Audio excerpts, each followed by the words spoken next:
नमस्कार दोस्तों, हमारे YouTube चैनल पूजा पाठ कथा कहानी में आपका स्वागत है। आज हम लोग इस वीडियो में विजया एकादशी व्रत कथा को सुनेंगे। अगर आप हमारे चैनल पे नए हैं तो हमारे चैनल को सब्सक्राइब कर लीजिए। वीडियो पसंद आए तो वीडियो को लाइक कीजिए, कमेंट कीजिए, शेयर कीजिए। कमेंट में श्री हरि विष्णु का नाम लिखना ना भूलें। तो आइए कथा को शुरू करते हैं। विजया एकादशी व्रत कथा।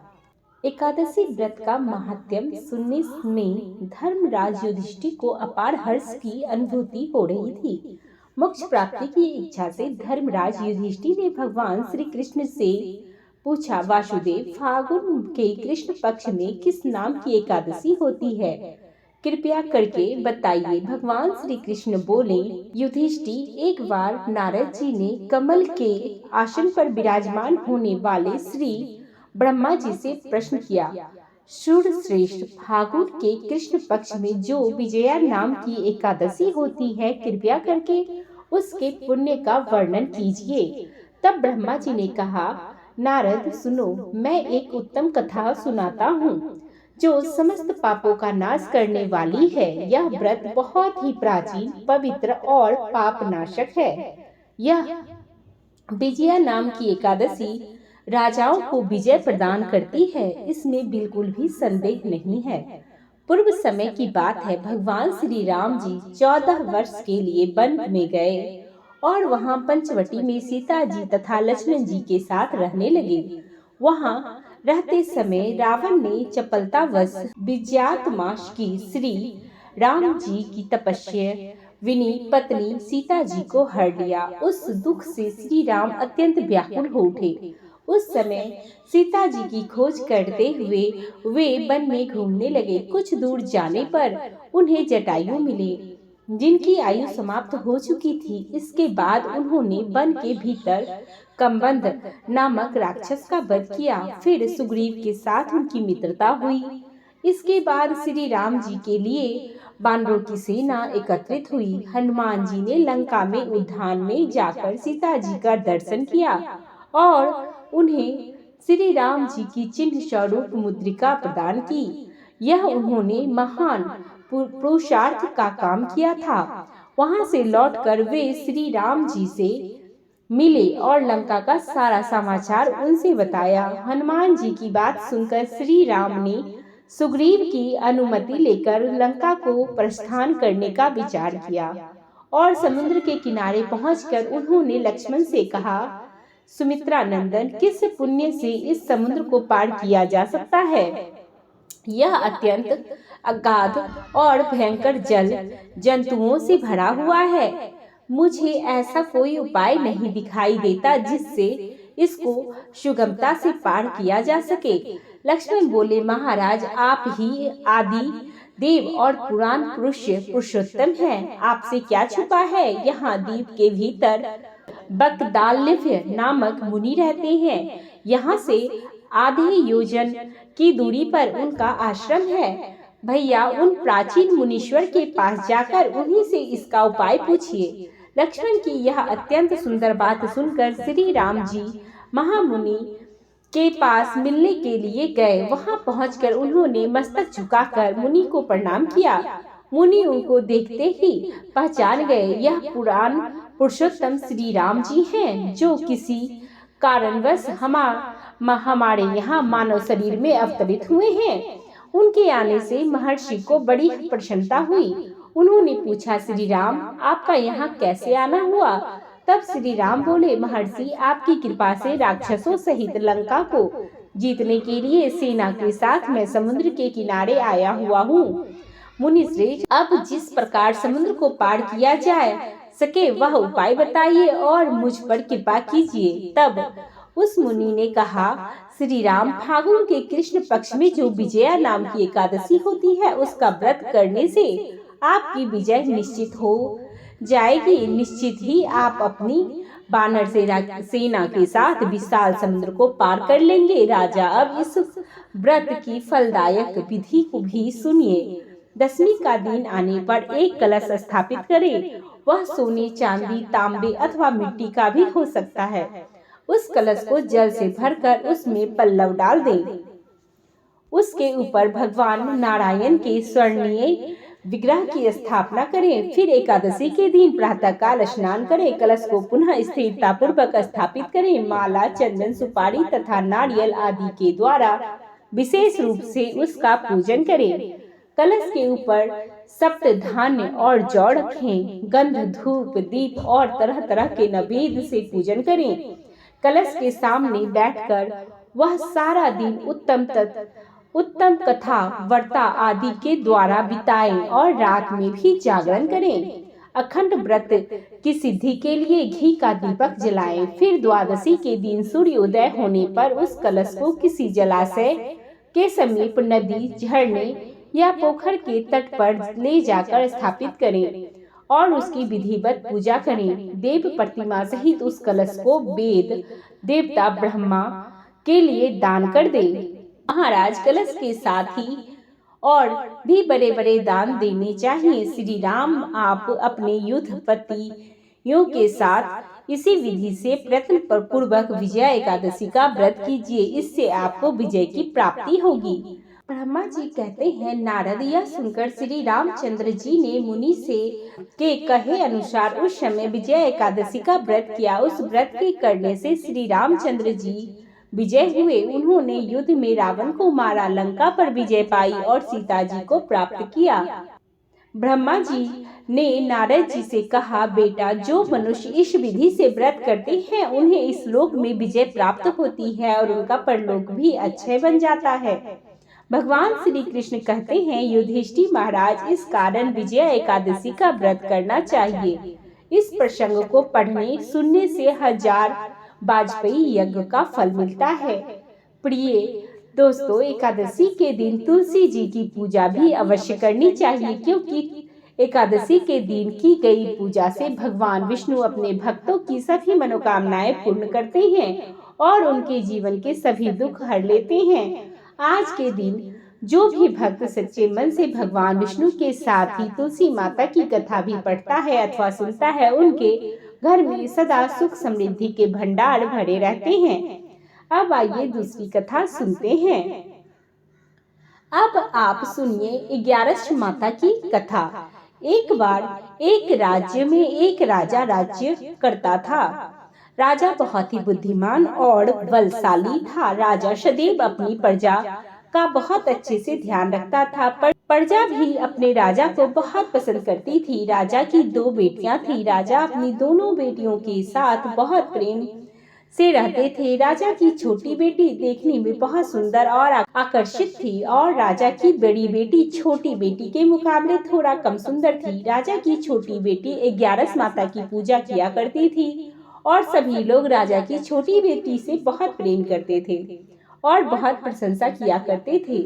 राजा भी अपनी छोटी बेटी को बड़ी बेटी से अधिक प्रेम करता था, जिस कारण राजा की बड़ी बेटी को अपनी छोटी बहन से बहुत नफरत होने लगी थी।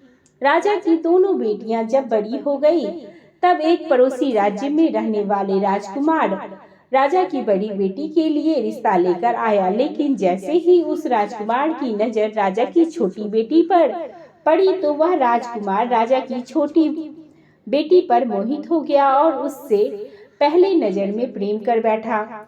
उस राजकुमार ने राजा की बड़ी बेटी के साथ विवाह करने से मना कर दिया और उसने राजा से कहा कि मैं आपकी छोटी बेटी से विवाह करना चाहता हूँ। जिसके बाद राजा की बड़ी बेटी यह देखकर अपनी छोटी बहन से बहुत क्रोधित हो गई और राजा की बड़ी बेटी ने अपनी छोटी बहन को अपना सबसे बड़ा दुश्मन मान लिया। राजा की बड़ी बेटी ने अपनी छोटी बहन से बदला लेने का निर्णय लिया, जिसके लिए उसने अपनी छोटी बहन को जान से मारने का मन में विचार किया। राजा की बड़ी बेटी ने अपनी छोटी बहन को मारने के लिए सबसे पहले एक लड्डू में जहर मिलाकर अपनी छोटी बहन को दे दिया और उसको लड्डू खाने के लिए कहा। लेकिन लड्डू खाने के बाद भी छोटी बहन को कुछ नहीं हुआ। बड़ी बहन यह देखकर बहुत आश्चर्यचकित हो गई, लेकिन बड़ी बहन ने हार नहीं मानी और उसने जब रात में छोटी बहन अपने कमरे में सो रही थी, तब एक मटके में सांप रखकर उसके कमरे में छोड़ दिया। लेकिन सांप भी छोटी बहन का कुछ नहीं कर पाया। जिसके बाद बड़ी बहन ने अपनी छोटी बहन से कहा कि चलो हम लोग कुएं में से पानी भरकर लाते हैं, जिसके लिए वह अपनी छोटी बहन को पानी भरने के बहाने कुएं के पास ले गई और उसने अपनी छोटी बहन को कुएं में धक्का दे दिया। लेकिन छोटी बहन को तब भी कुछ नहीं हुआ, क्योंकि हर बार ग्यारस माता उसकी रक्षा कर रही थी और उधर बड़ी बहन अपने सारे प्रयासों के बाद भी असफल हो रही थी, जिससे वह बहुत क्रोधित होती जा रही थी। फिर उसने अपनी छोटी बहन के पास आकर उससे खुद ही पूछा कि मेरी छोटी बहन, तुमको पता है भगवान ने सबकी मृत्यु एक निश्चित समय पर लिखी हुई है और कैसे तुम्हारी मृत्यु होगी, क्या यह तुम जानती हो? तब छोटी बहन ने अपनी बड़ी बहन को बताया कि हाँ, मैं जानती हूँ कि मेरी मृत्यु कैसे होगी। छोटी बहन से यह सुनकर बड़ी बहन मन ही मन प्रसन्न हो गई और उसने अपनी छोटी बहन से कहा कि तो मुझे अपनी मृत्यु का राज बताओ। छोटी बहन ने अपनी बड़ी बहन से कहा कि मेरा मृत्यु तो एक तोते में है, जो तोते के गले में एक हार है, उसमें मेरी मृत्यु होगी, उससे मेरी मृत्यु होगी। जब तक कोई भी व्यक्ति तोते को मारकर वह हार अपने गले में पहनेगा तो मैं मूर्छित हो जाऊंगी, और जैसे ही उस हार को अपने गले से उतारेगा तो मैं वापस से जीवित हो जाऊंगी। अपनी छोटी बहन की मृत्यु का राज जानकर बड़ी बहन बहुत खुश हो गई और उसने अपनी छोटी बहन को मारने के लिए उसके पालतू तोते को ढूंढना शुरू कर दिया। छोटी बहन को इस बात का आभास हो गया था कि कोई उसकी जान लेना चाहता है, जिसके लिए वह अपने पिता के पास गई और उसने अपने पिताजी से कहा, पिताजी, मेरी मृत्यु के बाद आप मुझे जलाइएगा मत, बल्कि आप मुझे अपनी पुरानी वाली हवेली में एक पलंग में लिटाकर छोड़ दीजिएगा। अपनी छोटी बेटी की यह बात सुनकर राजा बहुत आश्चर्यचकित हो गया। राजा ने अपनी छोटी बेटी से पूछा, बेटी तुम क्या कह रही हो? तब राजा की छोटी बेटी ने बताया, पिताजी, समय किसी के लिए नहीं रुकता है, कब क्या हो जाए किसी को कुछ पता नहीं है। और फिर राजा ने अपनी छोटी बेटी से कहा कि तुम ऐसी बात क्यों कर रही हो? 2-3 दिन में तो तुम्हारा विवाह है। लेकिन छोटी बेटी ने अपने पिताजी को ऐसा करने पर मजबूर कर दिया और उनसे वचन ले लिया। राजा ने भी अपनी छोटी बेटी की बात स्वीकार कर ली और 2-3 दिनों के बाद जब शादी का समय आया तब राजकुमार बारात लेकर राजा के घर आया। उसके बाद राजकुमार और राजा की छोटी बेटी का विवाह शुरू हो गया। जैसे ही राजा की छोटी बेटी राजकुमार के साथ फेरे लेना शुरू करती है तो उसकी बड़ी बहन अपनी छोटी बहन के कमरे में जाकर उसके तोते को पकड़ लेती है और उसको जान से मार देती है। तोते के गले में जो हार था उसको अपने गले में धारण कर लेती है, जिससे बड़ी बहन उस हार को अपने गले में धारण करती है। तो उधर छोटी बहन 3.5 फेरे ले पाती है और वहीं पर बेहोश होकर गिर जाती है। जिसके बाद राजा के बड़े बड़े वैद्य हकीमों को बुलवाया गया और अपनी छोटी बेटी का इलाज कराने के लिए कहा। राजा की बात सुनकर वैद्य ने छोटी बेटी को जब तक चेक किया तो राजा को बताया कि आपकी बेटी का तो जीवित नहीं है और ना ही मरी हुई है। यह मैं ऐसी पहली बार देख रहा हूँ। राजा के वैद्य और हकीम को यह बात बाहर बताने से मना कर दिया और उनको कहा कि अगर तुमसे यह बात किसी को बाहर नहीं बतानी है तो हम तुम्हें फांसी दे देंगे। राजा ने अपनी छोटी बेटी को पुराने महल में ले जाकर एक पलंग पे लिटा दिया और वहां पर कुछ सैनिकों को तैनात कर दिया। राजा वापस अपने महल पर आ गया। राजा की बड़ी बेटी ने पिताजी के पास आई और कहने लगी कि पिताजी, अगर यह शादी संपन्न नहीं हुई तो आपकी बेइज्जती हो जाएगी। आप कहें तो मैं आपकी इज्जत बचाने के लिए राजकुमार के साथ शादी करने को तैयार हूँ। इसके बाद राजा ने अपनी बड़ी बेटी की बात मान ली और राजा की ने बड़ी बेटी को छोटी बेटी के कपड़े पहनाकर मंडप में भेज दिया। लेकिन राजकुमार यह जान गया कि यह राजा की बड़ी बेटी छोटी बेटी नहीं है, बल्कि यह राजा की बड़ी बेटी है। लेकिन जब राजकुमार ने शादी करने से मना किया तो सभी लोगों ने राजकुमार को विवश कर दिया। राजा की बड़ी बेटी से बचे हुए फेरों को संपन्न करा दिया और विवाह करवा दिया। जिसके बाद राजकुमार राजा की बड़ी बेटी को अपने महल ले गया। राजकुमार राजा की बड़ी बेटी से ना तो बात करता, ना उसको पसंद करता और ना ही उसके आसपास भटकता था। राजकुमार ने यह फैसला लिया कि वह अपनी प्रेमिका को ढूंढकर रहेगा और यह जानकर रहेगा कि उसके साथ हुआ क्या है। एक दिन राजकुमार अपने घोड़े पर सवार होकर राजा के पुराने महल के पास पहुंच गया, जहां पर उसने कुछ सैनिकों को देखा। महल के पास पहुंचकर राजकुमार ने जब महल को ध्यान से देखा तो वह समझ गया कि यह तो हमारे ससुर जी का महल है। तब राजकुमार ने सैनिकों से पूछा, तुम लोग यहाँ क्या कर रहे हो और इस महल के अंदर उस पलंग में कौन लेटा हुआ है? जिसके बाद सैनिकों ने बताया कि यहाँ पर राजा की छोटी बेटी लेटी है। यह सुनकर राजकुमार बहुत प्रसन्न हो गया और वह तुरंत अपनी प्रेमिका के पास पहुंच गया और उसकी सेवा करने लगा। जैसे ही रात हुई तो राजा की छोटी बेटी उठकर खड़ी हो गई। राजकुमार यह देखकर बहुत खुश हो गया। उसने अपनी प्रेमिका से पूछा कि तुम यहाँ क्या कर रही हो? तुम मेरे साथ मेरे घर चलो। राजा की छोटी बेटी ने राजकुमार को सारी बातें बता दी। मेरी जान एक तोते में बसी थी और मैंने यह बात सिर्फ अपनी बड़ी बहन को बताया था और मुझे पता है कि उसने ही मुझे मारने का प्रयास किया है। उसके पास एक हार है जिसको वह सुबह पहन लेती है और रात को उतार देती है। जब तक वह हार को पहने रहती है तब तक मैं मूर्छित रहती हूँ और जैसे ही वह हार को उतार देती है मैं जीवित हो जाती हूँ। और जब तक मेरी बड़ी बहन के पास वह हार है तब तक मैं ऐसे ही जीवित और मूर्छित होती रहूंगी। अगर मेरी बड़ी बहन के पास जो हार है वह मेरे हाथ में लग जाए तो मैं हमेशा के लिए जीवित हो जाऊंगी। राजकुमार यह बात सुनकर राजा की छोटी बेटी के पास रहने का निर्णय लिया और उसने अपने बचे हुए सारे फेरे उस पलंग में लेटी हुई राजा की छोटी बेटी के साथ ले लिया और अपना विवाह पूर्ण किया और वहीं पर ही रहने लगा। देखते ही देखते कुछ समय में राजा की छोटी बेटी राजकुमार की पत्नी पेट से हो गई। एक दिन राजकुमार को किसी काम से बाहर जाना पड़ा। तब छोटी बेटी के पेट में बहुत तेज दर्द होने लगा, जिसके बाद उसने 11 माता का आवाहन किया। जिसके बाद वहां पर 11 माता प्रकट हुई और उन्होंने अपने भक्त के दर्द को दूर किया और उसे एक पुत्र की प्राप्ति करवाई। और वहीं पर अचानक से राजकुमार भी आ गया। राजकुमार ने 11 माता को देखा तो वह आश्चर्यचकित हो गया और उसने तुरंत माता को प्रणाम किया। और 11 माता ने राजकुमार से कहा कि जब तुम्हारा बेटा 5 वर्ष का हो जाएगा तो तब तुम अपनी पत्नी का हार लाकर इसके गले में डाल देना। और देखते ही देखते राजकुमार और राजा की छोटी बेटी का पुत्र 5 वर्ष का हो गया।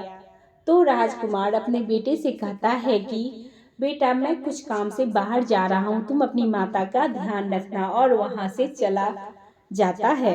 राजा को बाहर निकलते हुए बड़ी बहन के सैनिक देख लेते हैं और बड़ी बहन को जाकर सारी बातें बता देते हैं।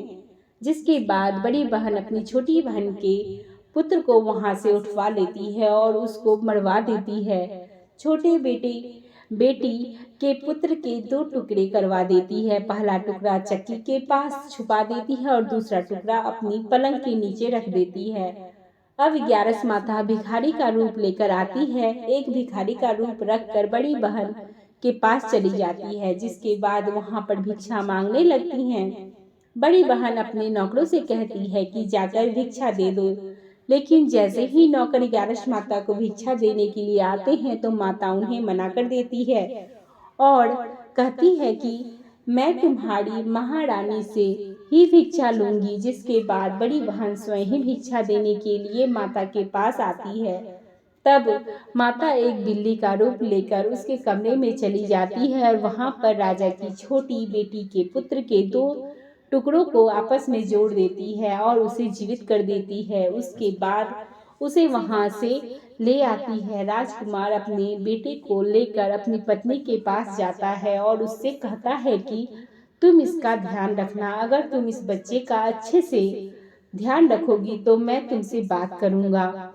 एक दिन राजकुमार अपने बच्चे से कहता है कि तुम मम्मी से उनके गले का हार मांग लो। जिसके बाद राजकुमार का लड़का अपनी मम्मी के पास जाता है और कहता है कि माताश्री, मुझे तुम्हारा हार चाहिए जो तुमने गले में पहन रखा है। यह सुनकर पहले तो बड़ी बहन बहुत क्रोधित होती है, पर उसको यह याद आता है कि राजकुमार ने कहा था कि अगर मैं इस बच्चे का ध्यान अच्छे से रखूंगी तो वह मुझसे बात करेंगे, जिसके कारण वह हार को उस बच्चे को दे देती है और वह तुरंत हार ले जाकर अपने पिताजी को दे देता है। और तभी राजकुमार अपने बेटे को लेकर वहां से जाने लगता है और अपनी पत्नी से कहता है कि तुम हमारे लिए खाना बनाकर रखना, मैं शाम को आकर तुम्हारे साथ खाऊंगा। और वह अपने बेटे को लेकर वहां से चला जाता है। जिसके बाद वह राजा के पास आता है और उनको सारी बातें बताता है। राजा अपनी बड़ी बेटी को कि यह करतूत सुनकर बहुत क्रोधित होते हैं और अपनी परवरिश पर ही दोष देने लगते हैं और राजकुमार को अपनी छोटी बेटी के साथ रहने के लिए आदेश देते हैं। फिर राजा रानी और उनके राजा और राजा की राजा की छोटी बेटी के साथ और अपने पुत्र के साथ खुशी खुशी रहने लगते हैं। 11 माता की कृपा इसी तरह सभी पे बनी रहे। उम्मीद करते हैं 11 माता की यह कहानी आप सभी को पसंद आई होगी। एक विजया एकादशी के दिन सुनने वाली अब तुलसी माता की कथा को हम सुनाते हैं। आप लोग कृपया कथा को पूरी जरूर सुने। एक समय की बात है, एक परिवार में ननद और भाभी के साथ एक साथ रहा करती थी। ननद का विवाह अभी नहीं हुआ था। वह तुलसी जी के पौधे को बहुत सेवा करती थी। नियम से तुलसी को सींचती थी और दीपक जलाती थी, लेकिन उसकी भाभी को यह सारी बातें बिल्कुल भी पसंद नहीं थी। जब कभी उसकी भाभी को बहुत ज्यादा गुस्सा आता तब वह अपनी ननद को ताना देते हुए कहती कि जब तुम्हारा विवाह होगा तो मैं इस तुलसी को ही बाराती को खाने को दूंगी और तुम्हारे दहेज में भी तुलसी ही दूंगी। तुम जब देखो तुलसी की सेवा करती रहती हो। कुछ समय बीत जाने पर ननद का विवाह तय हो गया। विवाह के दिन भाभी ने अपने कहे अनुसार बारातियों के सामने तुलसी का वह गमला फोड़ दिया जिसकी सेवा उसकी ननद किया करती थी और तुलसी के पत्ते खाने के लिए कहा। तुलसी जी की कृपा से वह फूटा हुआ गमला कई सारे स्वादिष्ट पकवानों में बदल गया। भाभी ने गहनों के नाम पर तुलसी की मंजीर से बने हुए गहने अपनी ननद को पहना दिए। देखते ही देखते तुलसी जी की मंजीर से बने हुए गहने भी सुंदर सोने जवाहरात में बदल गए। इतना ही नहीं, भाभी ने क्रोध के मारे वस्त्रों के स्थान पर तुलसी का जनेऊ रख दिया और वह भी रेशमी और सुंदर वस्त्रों में बदल गया। अब जब ननद अपनी ससुराल में पहुंची तो ससुराल में तो उसके दहेज की बहुत प्रशंसा हुई। यह बात भाभी के कानों तक पहुंची। उसे बहुत आश्चर्य हुआ। उसने सोचा कि उसने तो ननद के गहने, कपड़े और जेवर की जनेऊ तक तुलसी जी के रख दिए थे, तुलसी की मंजीर रखी थी। यह सब जानकर भाभी को बहुत आश्चर्य हुआ। तब उसने तुलसी की पूजा का महत्व समझ में आ गया। उस भाभी को भी एक लड़की थी। वह तब अपनी बेटी से कहने लगी कि बेटी, तुम भी तुलसी की सेवा किया करो, तुम्हें भी तुम्हारी बुआ की तरह फल मिलेगा। वह जबरदस्ती अपनी बेटी से तुलसी की सेवा करने को कहा करती थी, लेकिन लड़की का मन तो तुलसी की सेवा में लगता नहीं था। धीरे धीरे समय बीता। भाभी की लड़की बड़ी हुई। तब उसके विवाह का समय आया। तब भाभी सोचने लगी कि जैसा व्यवहार मैंने अपनी ननद के साथ किया था वैसा ही अब मैं अपनी बेटी के साथ भी करूंगी। यह भी गहनों से लदे जाएंगे और बारातियों को भी खाने में तरह तरह के पकवान मिलेंगे और ससुराल में भी इसे बहुत मान सम्मान मिलेगा। यही सोचकर भाभी बारातियों के सामने तुलसी का गमला फोड़ देती है, लेकिन इस बार गमले की मिट्टी मिट्टी ही रहती है।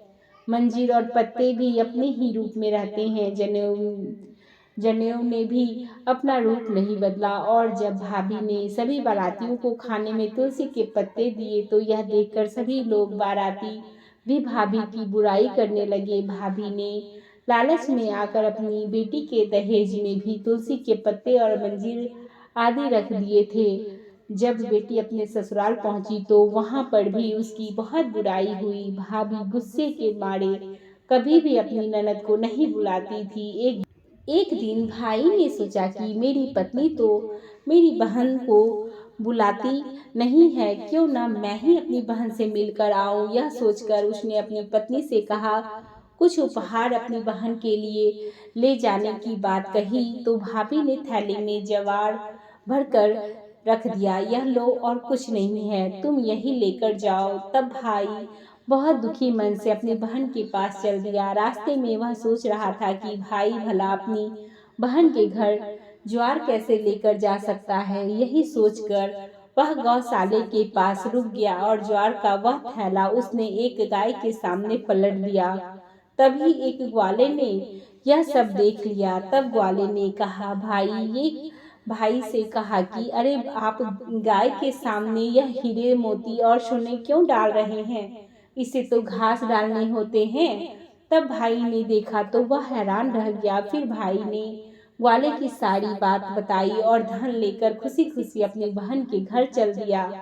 दोनों भाई बहन एक दूसरे को देखकर बहुत प्रसन्न हुए। तब बहन ने तुलसी माता से सच्चे मन से प्रार्थना की कि उसकी भाभी को सद्बुद्धि प्राप्त हो जाए और तुलसी माता की कृपा से उनके घर में सुख समृद्धि और धन की भंडार भर जाए। तब कुछ दिनों के बाद देखते ही देखते भाभी का मन बदल गया और वह अपनी ननद को बहुत मान सम्मान देने लगी। और अब वह भी सच्चे मन से तुलसी जी की सेवा करने लगी। तुलसी माता की कृपा से उनके घर में सुख और समृद्धि के भंडार भर गए। उनके घर में अब कलेश कलह भी नहीं होता था और सभी सुख से रहने लगे थे। प्रेम से बोलिए तुलसी माता की जय, विष्णु भगवान की जय।